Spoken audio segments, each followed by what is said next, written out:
Bonjour à tous, bienvenue dans cette vidéo consacrée à la correction de l'épreuve d'anglais Tremplin 2015, composée de 3 parties. La première partie intitulée Structures, ensuite deuxième partie intitulée Written Expression et dernière partie, troisième partie consacrée à Vocabulary.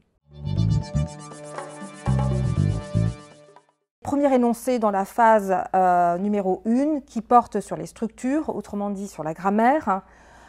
Vous avez l'énoncé suivant. If you've already blanc in this chair, you know how comfortable it is. Dans les 4 propositions, vous avez seated, sit, sat and sits. Sachant que l'énoncé commence par if you've already. Vous avez ici la contraction de have, il faut automatiquement éliminer la proposition a, seated, qui n'existe pas en anglais, et la proposition des sits, qui correspond à du présent, incompatible avec du présent conjugué à la troisième personne du singulier, incompatible avec l'auxiliaire avoir. Voilà, il s'agit donc de la formation du present perfect qui se combine avec un verbe au participe passé, seule la proposition C est juste. En matière de present perfect, vous avez également une deuxième question qui porte sur le même point de grammaire, c'est la question numéro 7, à laquelle je passe directement, de manière à regrouper les points de grammaire par thématique. Dans l'énoncé numéro 7, on a « What a weekend this is »,« It has been raining », ça c'est la proposition C, « pretty heavily non-stop since Friday ». Voilà, alors vous avez ici un énoncé qui indique que quelque chose qui a commencé dans le passé a toujours cours dans le présent. Donc il nous faut à ce moment-là du present perfect qui est l'aspect en anglais qui nous permet d'indiquer une action passée qui impacte le présent. La proposition A, c'est du past perfect qui ne s'utilise que pour décaler un événement ou une action dans un passé antérieur par rapport à quelque chose d'autre situé aussi au passé. Rained, c'est du prétérit, incompatible pour quelque chose qui impacte toujours le présent. Et la proposition D, c'est du présent en ing, incompatible ici puisque la pluie a commencé dans le passé. Ensuite, on passe à un autre problème du groupe verbal qui se trouve au niveau de l'énoncé 8, qui commence par if. If you had given my permission, I wouldn't have snuck out. Donc ici, donc question numéro 8, j'ai lu l'énoncé avec la proposition A. Je vais recopier l'énoncé dans sa totalité pour vous donner quelques explications. If you had given me permission,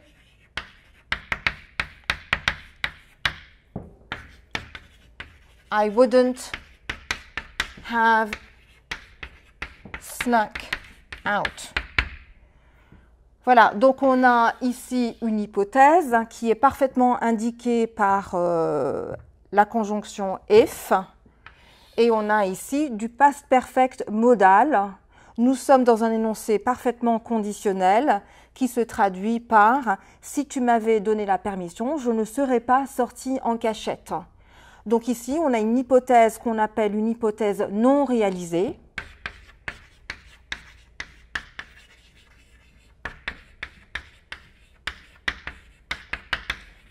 Hypothèse non réalisée qui se construit toujours avec du past perfect modal dans la subordonnée introduite ou pas par if, avec would plus have plus le verbe au participe passé dans la phrase principale. Autrement dit, l'hypothèse porte sur l'inverse de ce qui s'est produit dans la réalité. On imagine l'inverse. Alors, dans le même ordre d'idées, la question 28 porte aussi sur une autre forme d'hypothèse. L'énoncé est le suivant. If you talked less, you might get more work done. Donc j'ai lu l'énoncé 28 avec la bonne proposition 1. L'énoncé signifie si tu parlais moins, tu travaillerais plus. Et cette hypothèse exprime une hypothèse incertaine.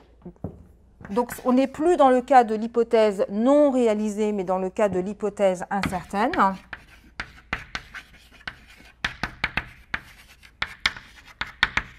Et comme vous pouvez le constater, dans la subordonnée, on a du prétérit qu'on appelle du prétérit modal.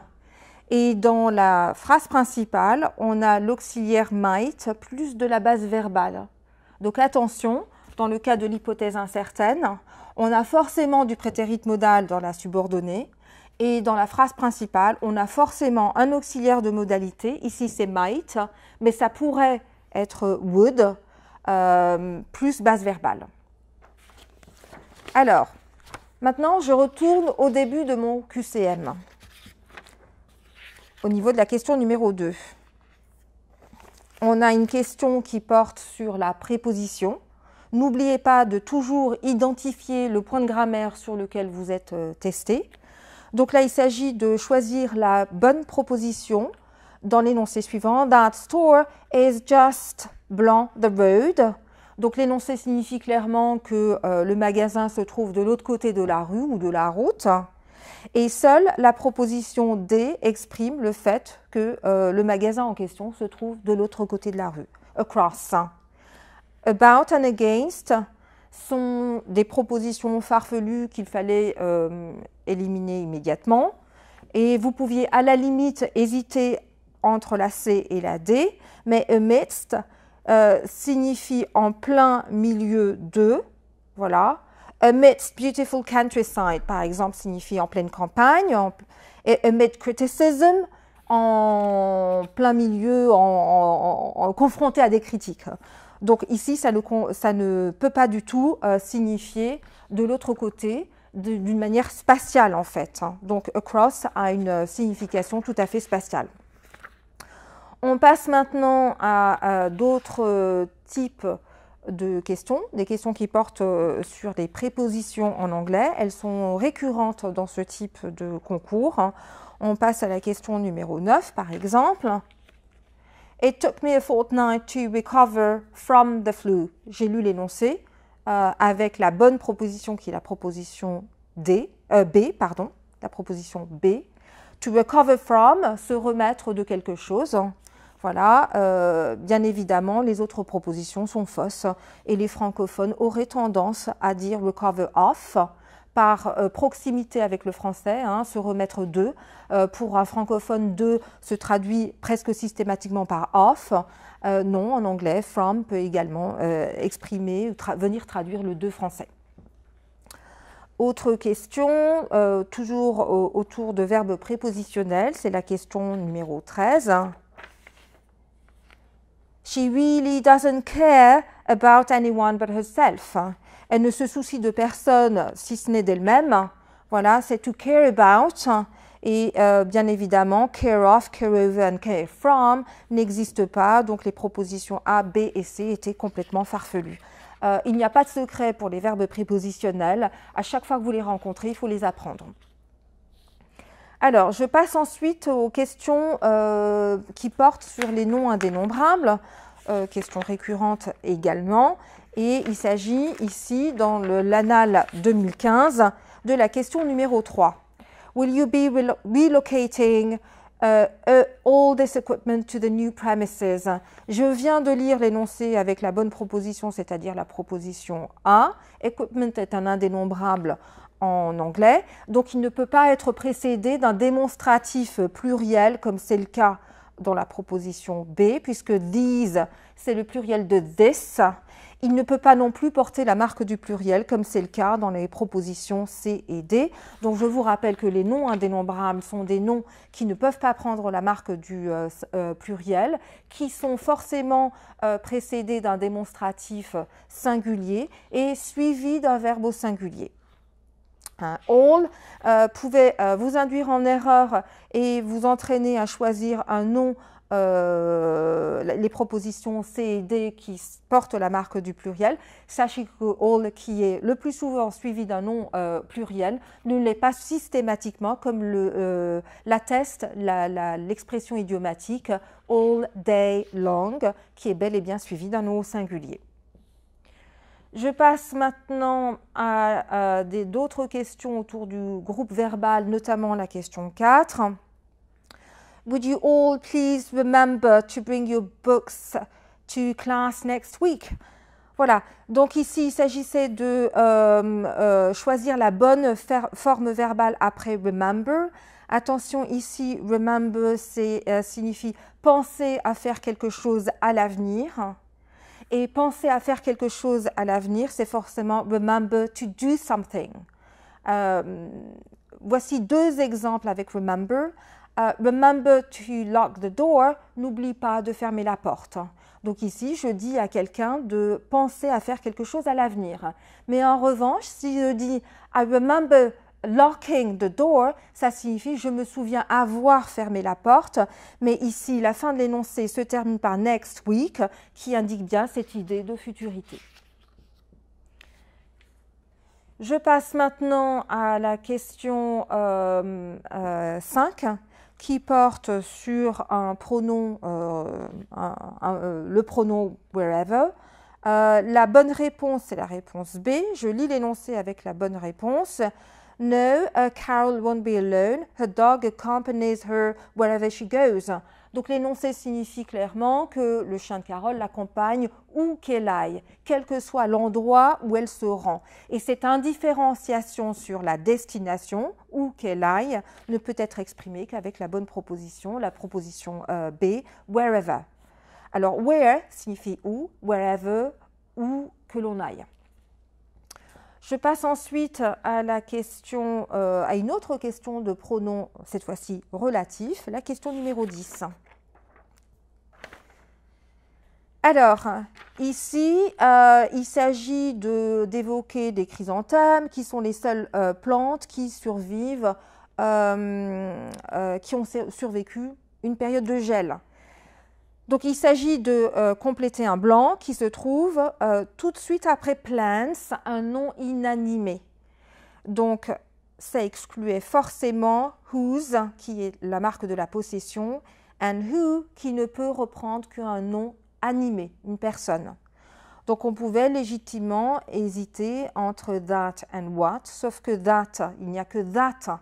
La bonne proposition, c'est la proposition 1. Il n'y a que that qui peut reprendre un antécédent, c'est-à-dire quelque chose qui se trouve à sa gauche, puisque what annonce quelque chose qui va être dit, comme le montre bien l'expression idiomatique « what I mean is ».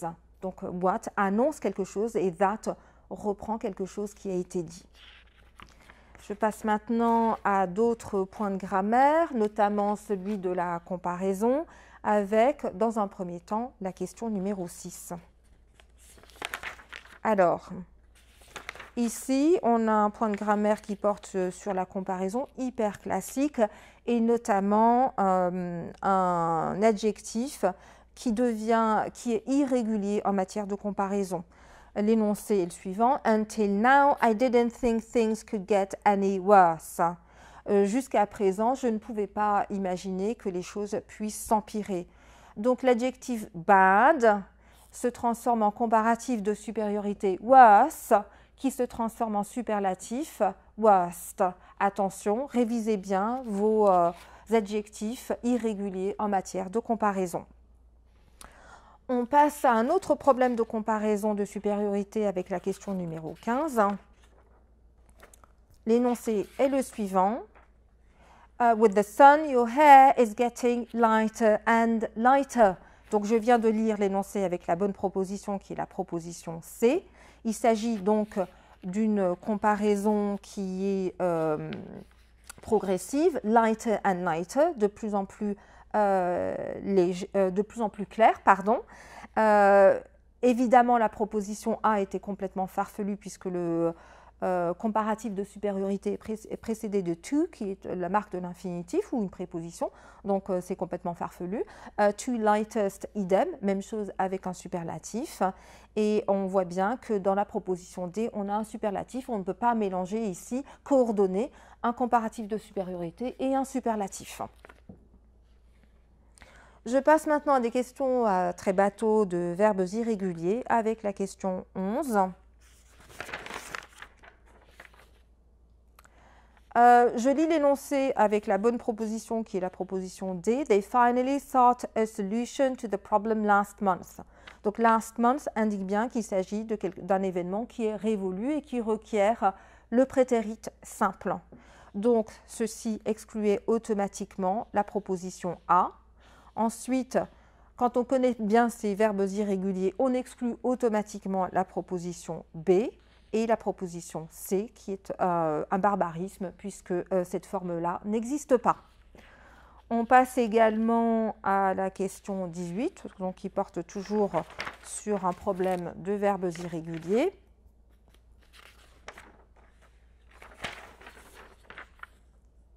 Alors, on a « As soon as he got a new wallet, he threw out the old one ». Donc ici, il s'agit de jeter quelque chose. On voit que dans la première partie de l'énoncé, qui est une subordonnée, on a le verbe get qui est conjugué au prétérit. Donc il s'agit de respecter les règles de concordance des temps et de choisir un verbe au prétérit également pour la phrase principale. Ce qui excluait la proposition B.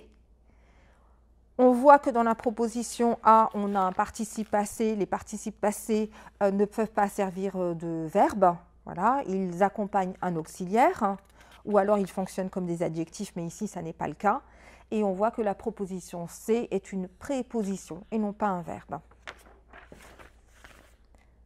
Alors, on passe maintenant au problème du passif avec la question 12.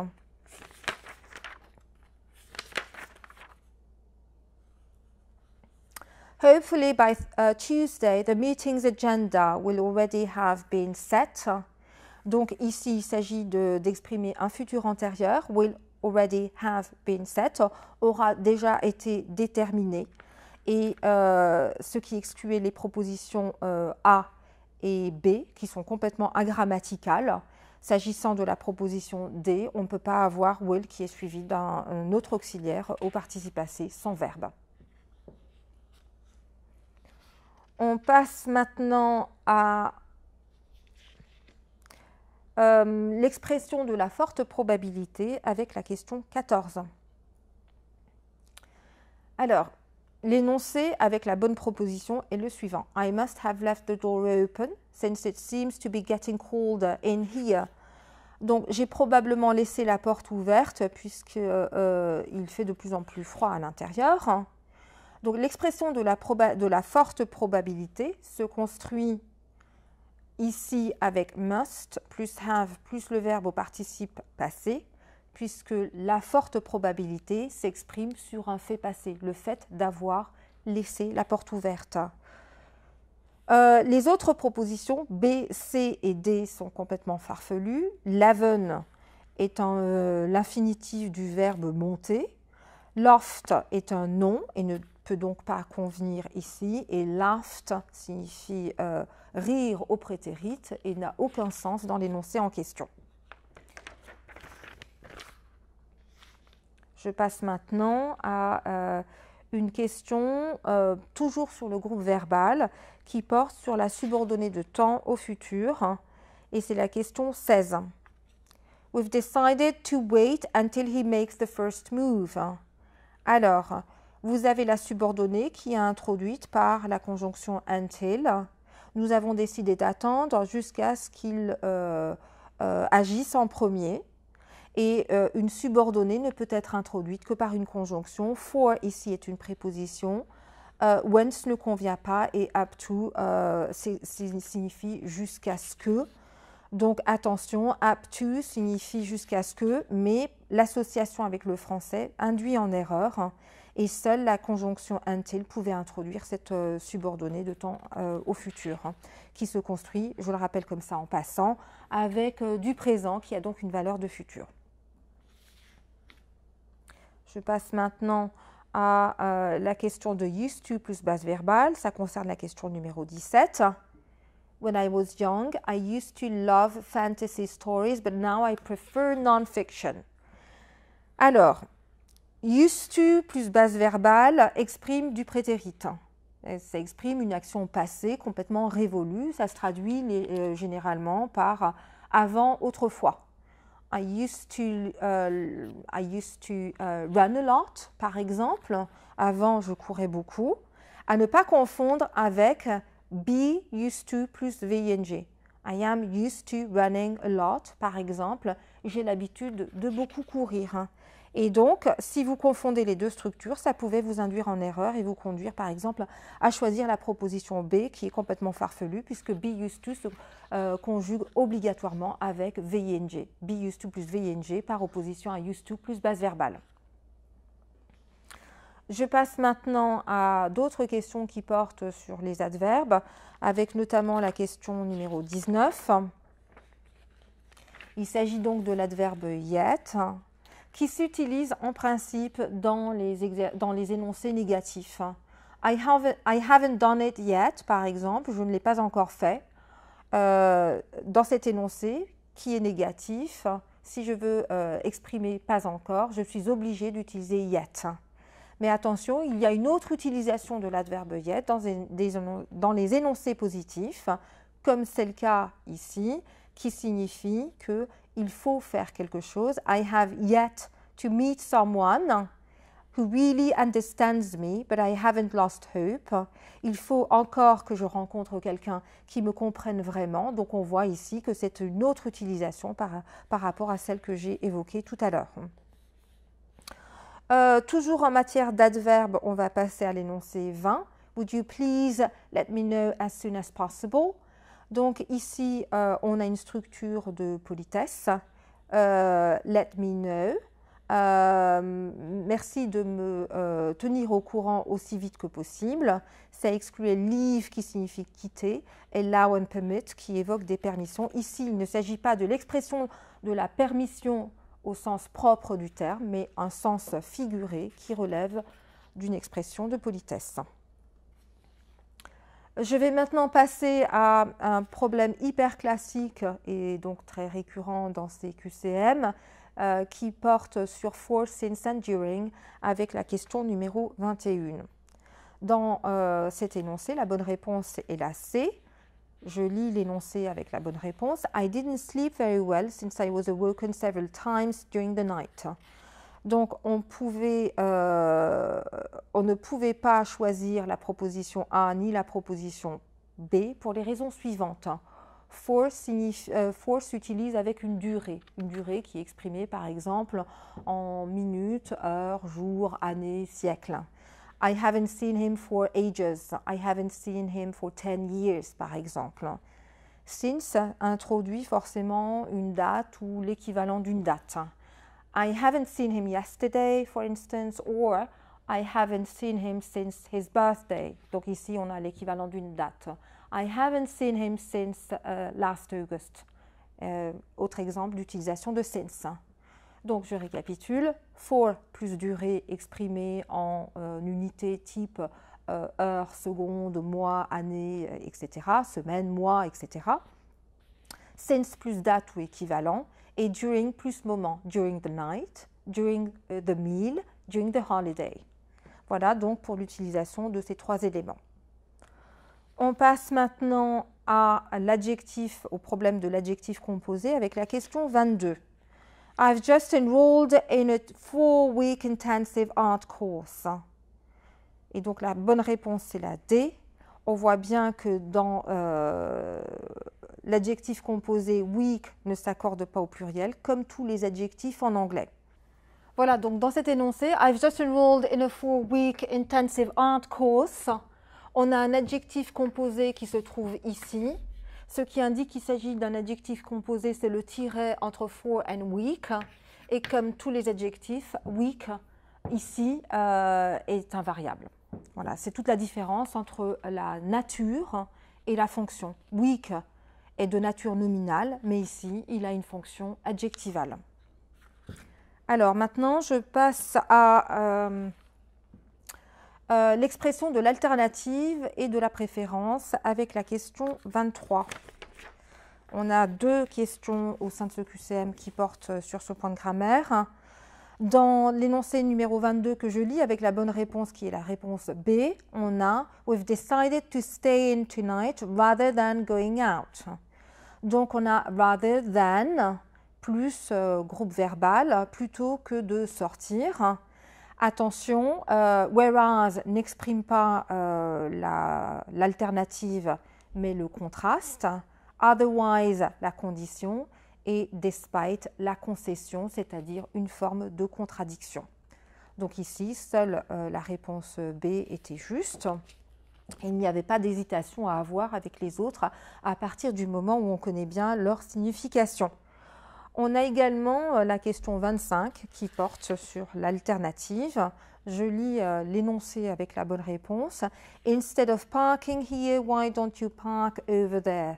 Donc ici, l'alternative est exprimée avec « instead of ». Plutôt que de se garer ici, pourquoi ne vas-tu pas te garer ailleurs? Attention, « instead » n'est pas suivi de la préposition « to », mais uniquement de la préposition « of », ce qui excluait, bien sûr, A, C et D. Alors, je passe maintenant à l'énoncé numéro 24 qui porte sur une question qui commence avec « how ». How wide is your swimming pool? Je viens de lire l'énoncé avec la bonne réponse, la réponse A. La question porte sur la taille de la piscine et c'est donc how plus adjectif qu'il faut utiliser dans ce cas. How long is the walk? How long is the story? Donc on voit qu'à chaque fois c'est how plus adjectif. Autre point de grammaire, ou plus exactement point de vocabulaire, avec la question numéro 26. L'énoncé avec la bonne réponse est le suivant. The Christmas bonus is paid regardless of position of length or length of service. Le bonus de Noël est versé indépendamment du poste ou de la durée dans le poste. Donc, indépendamment ne peut s'exprimer qu'avec le terme regardless. Despite exprime de la concession, c'est-à-dire une forme d'opposition. Although exprime également cette concession, la contradiction entre une chose et une autre. Et depending on, depending est toujours suivi de on. Et de toute façon, ici, même avec on, qui n'existe pas dans la proposition D, ce terme-là ne ferait pas sens.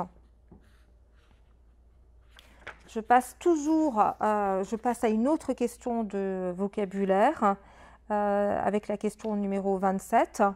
Je lis l'énoncé avec la bonne réponse. After so many surprises, I can certainly say that the day was eventful. Alors ici, il s'agit de dire que la journée a été très mouvementée. Donc c'est event, le nom event, plus le suffixe full, qui veut dire plein de. Attention, il ne s'orthographie qu'avec un seul. Le suffixe ne s'orthographie qu'avec un seul L, contrairement à l'adjectif full, qui s'orthographie avec deux L. Et ici, pointful n'existe pas, senseful non plus, ni exciteful. Donc vous aviez trois propositions farfelues. Nous passons maintenant à une question de concordance des temps avec la question 29. Je lis l'énoncé avec la bonne proposition, 29C. I meant what I said when I told you this is the last time I'm going to explain this. Donc ici, on a une question de concordance des temps. Il nous fallait repérer tout de suite que le verbe say ou dans what I said est conjugué au prétérit pour déterminer le temps du verbe qu'il fallait choisir au sein des quatre propositions. Et seule la proposition C correspond à une proposition prétérit. Attention, mean c'est de l'infinitif, mint est un nom qui désigne la menthe et mend c'est l'infinitif du verbe réparer.